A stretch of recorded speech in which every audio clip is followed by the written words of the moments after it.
रही हैं।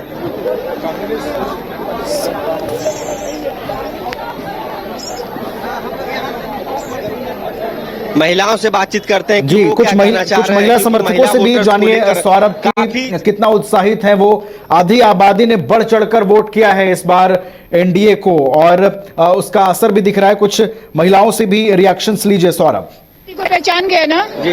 और महिला की शक्ति को पहचाने हमारे यशस्वी प्रधानमंत्री मोदी जी ने, हमारी महिला को शक्ति पहचाना हमारे यशस्वी मुख्यमंत्री नीतीश जी ने, और आज ये दोनों ने मिल करके जो महिलाओं के लिए काम किया, आज महिलाओं ने जीत दिलवाया है। महिला की शक्ति को पहचानना कितना जरूरी है, आप लोग खुद समझो। मतलब भाग्य विधाता महिला वोटर्स रही हैं। बिल्कुल 50+। और भाग्य विधाता इसलिए रही है कि महिलाओं ने समझा कि हमारे लिए हमारी सरकार क्या कर रही है, और भाग्य विधाता जिनको साइलेंट वोटर कहा जाता है, इस बार उन्होंने महसूस होने नहीं दिया और इतना ज्यादा वोट किया। किसी को विश्वास नहीं था ना, आप लोग किसी को विश्वास था कि महिला में कितनी शक्ति है? ये शक्ति कहाँ से आई? नीतीश कुमार जी ने दिया। 10,000 का कमाल है। नहीं 10,000 तो दूर की चीज है, बहुत चीज है ना हमारे पास।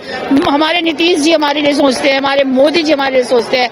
हम लोग इतना स्वतंत्र होकर घूमते थे, कभी आप देखे हैं आरजेडी में हम लोग कभी घूमते थे ऐसे, रात में 12 बजे जाते थे, कभी डर लगता था कहीं पर क्या हो जाए। हम लोग देख रहे हैं ना 10-15 सालों से, और इसलिए जीते।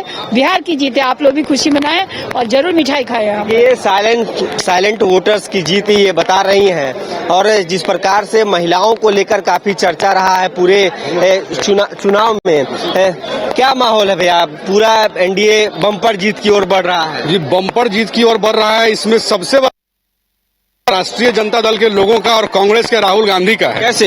एकदम जिस हिसाब से उन्होंने प्रधानमंत्री जी की मां का अपमान किया था, मां सीता की भूमि से, पूरे बिहार की महिलाओं ने, युवाओं ने, गरीब ने, किसान ने अपना मत देकर के यह साबित कर दिया कि बिहार की जनता पूर्णतः मोदी जी के साथ में है, नीतीश कुमार जी के साथ में है। और इसी का परिणाम है आज कि 2 डिजिट में भी नहीं रहे। जैसा हालत भारत में उनका किए हुए हैं, वैसा ही हालत उनका बिहार में कर दिए। और ये ललबबुआ तेजस्वी यादव अपना भी सीट हारेंगे, विपक्ष का कुर्सी छोड़ेंगे, आवाज खाली करेंगे। और क्या हो गया?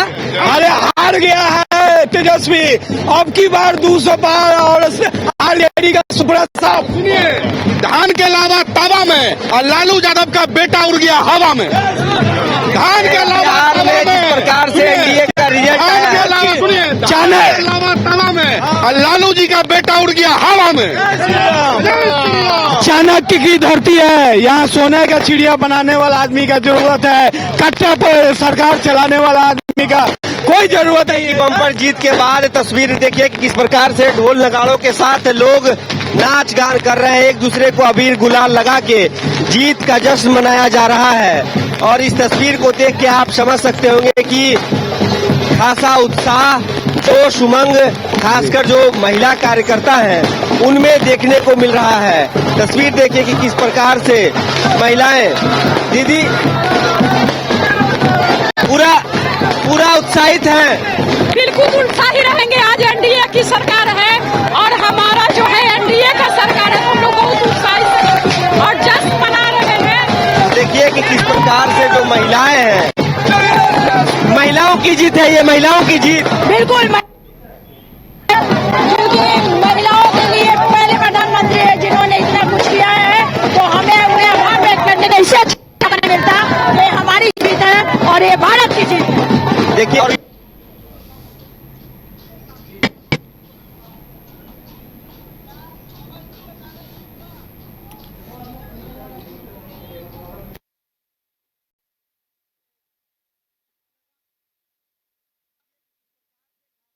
हमारा टूट गया है सौरभ से, लेकिन महिलाएं भी बेहद उत्साहित हैं। जिस तरीके से एनडीए को प्रचंड बहुमत मिलता हुआ नजर आ रहा है, और कार्यकर्ता इतने उत्साहित हैं कि अब वो 200 पार के भी नारे लगा रहे हैं। और इंडिया गठबंधन के जो तमाम दावे थे वो पूरी तरीके से हवाई साबित हुए हैं, और पूरी तरीके से हम इसे कह सकते हैं कि महागठबंधन का जो बंटाधार है वो हो गया है। हमारे साथ पटना स्टूडियो से हमारे 2 वरिष्ठ सहयोगी लगातार इस चर्चा में हमारे साथ शामिल हैं। उनके पास चलेंगे और इस पूरे परिणाम को और अधिक बारीकी से समझेंगे, अलग अलग जगहों की तस्वीरें हम दिखा रहे हैं, चाहे वो राजधानी पटना की तस्वीरें हो और दिल्ली बीजेपी मुख्यालय की तस्वीरें हो। खालिद जी के पास चलेंगे, हमारे साथ वरिष्ठ सहयोगी पटना स्टूडियो से लगातार बने हुए हैं।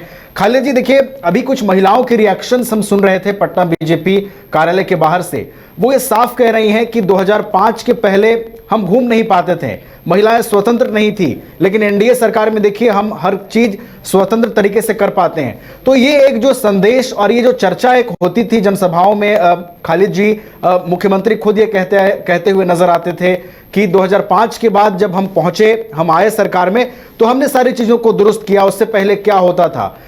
अमूमन हर आप उनके भाषणों में देखेंगे तो इस चीज का जिक्र होता था। तो इसने भी एक सकारात्मक तरीके से इस बार एनडीए को मजबूती प्रदान की। खालिद जी रही है पूरी बिहार की जनता को बहुत बहुत धन्यवाद। उन्होंने एनडीए सरकार को क्या लगा सर कि क्या फैक्टर काम आया, 10,000 फैक्टर?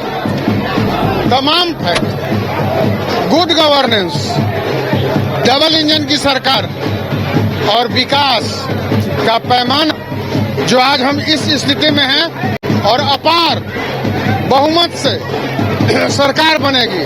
लोगों ने नीतीश कुमार, माननीय प्रधानमंत्री नरेंद्र मोदी जी के नीतियों पर, उनकी उम्मीदों पर खरा उतरा और गुड गवर्नेंस निश्चित तौर पर जनता उसको आगे बढ़ाती है और यही कारण है कि हम लगातार बेहतर प्रदर्शन करते जा रहे हैं। देखिए, गुड गवर्नेंस की बात कर रहे हैं कि यदि जो अच्छी सरकार है उसकी ये जीत है।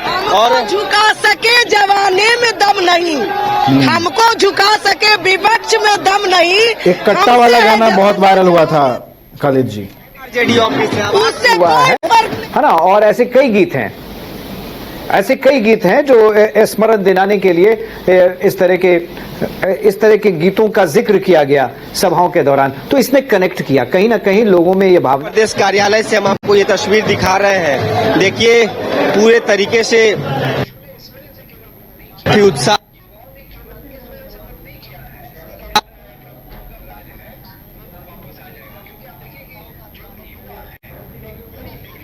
बड़ी पीढ़ी है, 54% करीब जो वोटर हैं वो युवा कैटेगरी में रखे जा सकते हैं। युवा केवल 20 साल के जो बच्चे हैं वो युवा नहीं होते हैं, 40-45 साल की उम्र सीमा तक लोग युवा मानते हैं, 50 साल के लोग युवा मानते हैं, है ना। राहुल गांधी को देखें तो 50+ हो गए हैं, तो भी वो युवा हैं। मुझे भी लोग युवा ही कंसीडर करते हैं, अभिषेक पटना स्टूडियो में हैं, उन्हें भी युवा कंसीडर करते हैं, लेकिन अपेक्षाकृत ढंग से नवीन आप ज्यादा युवा हैं। तो युवाओं की जब हम लोग बात करते हैं तो बहुत बड़ी आबादी युवाओं की है। तो युवाओं ने इसलिए वोट किया हो ऐसा नहीं है, क्योंकि वो तो 2005 के बाद ही हैं ज्यादातर, जो जिनकी हम लोग चर्चा करते हैं, जिनको हम लोग सेंटर में फोकस में रखते हैं। और उससे ठीक पहले वाले जो लोग हैं तो उस समय तो वो पालना में रहे होंगे। तो इस आधार पे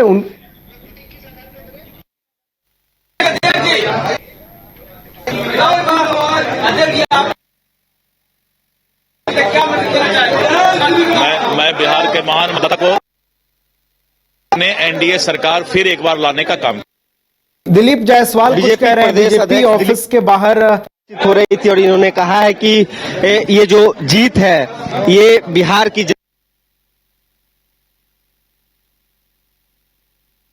सुनवाइए दिलीप जायसवाल की प्रतिक्रिया। चलिए, तो दिलीप जायसवाल ने बहुत कम शब्दों में कहा कि एनडीए प्रचंड जीत की ओर आगे बढ़ गई है। अब औपचारिक है, 1-2 घंटे में सारी जो स्थिति है वो स्पष्ट होती हुई नजर आएगी। खालिद जी के पास वापस चलते हैं। खालिद जी, आप तमाम उन चीजों का जिक्र कर रहे थे जिन चीजों ने प्रभावी ढंग से काम किया, और चाहे वो बीजेपी की स्ट्रैटेजी से आप जोड़ें, जनता दल यूनाइटेड के स्ट्रैटेजी से जोड़ें, हर वो मुद्दे जो जनता से सीधे कनेक्ट होते हैं उसको बड़े ही प्रभावी ढंग से उतारा गया। और देखिए अब परिणाम उन सारी चीजों में झलक रहा है। निसंदेह नवीन, चुनावी जीत जो है उसकी प्लानिंग की जाती है और बहुत बेहतर ढंग से स्ट्रेटेजिकली उसको प्रोसीड किया जाता है।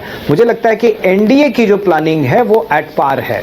इसमें कोई दो राय नहीं है। और महागठबंधन अपने ही बनाए जो इश्यूज हैं उनको भी लोगों तक सही ढंग से नहीं पहुंचा पाया। अब आप घोषणा पत्र का अगर जिक्र करें नवीन, तो घोषणा पत्र में आपको बड़ी बड़ी घोषणाएं दिखती हैं, लेकिन वो कितनी व्यवहारिक हैं ये बताना भी आपकी जिम्मेदारी थी। आपको कई ऐसे प्रेस कॉन्फ्रेंसेस करने चाहिए थे और ये बताना चाहिए था कि कैसे ये पॉसिबल है कि हर एक परिवार को एक सरकारी नौकरी देना, कैसे ये पॉसिबल हो सकता था। मैं ये नहीं कहता कि पॉसिबल नहीं है, ये पॉसिबल हो सकता है, लेकिन आपकी स्ट्रेटेजी क्या है, आपको लोगों को ये कन्विंस करना हो। तो ये मुद्दा जो है युवाओं से कनेक्ट नहीं हो सका केवल इस कारण से। मैं अभिषेक इस पर जरूर आपकी राय लेना चाहूंगा। इसको प्रेस कॉन्फ्रेंस की आप जहां तक बात की है कि प्रेस कॉन्फ्रेंस होते रहना चाहिए था, और नेता प्रतिपक्ष जो तेजस्वी यादव थे और जो भावी मुख्यमंत्री के चुनाव के लिए लड़ रहे थे, उन्होंने प्रेस कॉन्फ्रेंस तो कई किए। और आपको याद होगा पिछले 2-3 महीनों से उनकी मीडिया से बातचीत करने का लहजा भी बहुत बदल गया था। लेकिन इस बार की प्रेस कॉन्फ्रेंस में ज्यादातर वो इंडिकेट करते थे अपने लोगों को, खास करके जो महागठबंधन के सपोर्टर्स और वोटर्स थे, कि आप सजग रहिए, आप सतर्क रहिए, चोरी हो जाएगा, वोट चोरी हो जाएगा, ये लोग चोरी करने वाला लगा हुआ है। राहुल गांधी का भी प्रेस कॉन्फ्रेंस होता था तो वो यही बोलते थे कि आपको सारी योजनाएं आपकी खत्म हो जाएगी, जो SIR किया गया है, अब कोई योजना नहीं मिलेगा, एक बार नाम कट जाएगा वोटर लिस्ट से तो आपको किसी तरह की योजना नहीं मिलेगी, आपकी नागरिकता समाप्त हो जाएगी। प्रेस कॉन्फ्रेंस तो ये लोग करते रहे। अभी हाल के दिनों में तेजस्वी यादव ने 2-3 प्रेस कॉन्फ्रेंस किए, मीडिया से एक सवाल तक उन्होंने लेना सही नहीं मुनासिब समझा। सूत्र के मीडिया के सूत्र के आधार पर चलने वाली खबरों को लेकर के वो क्या संज्ञा दिए वो आपको मालूम ही होगा।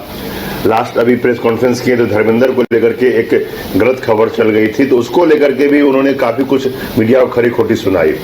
उनके जो सहयोगी दल है, जो डिप्टी CM के दावेदार थे मुकेश सहनी, उन्होंने तो एक निजी चैनल पर यहां तक बोल दिया कि आप लोग गलत भ्रम फैलाते हैं कि मैं ये कर रहा हूं, मैं वो कर रहा हूं, तो हम अगर एक आवाज दे देंगे तो आपके ऑफिस को जला दिया जाएगा।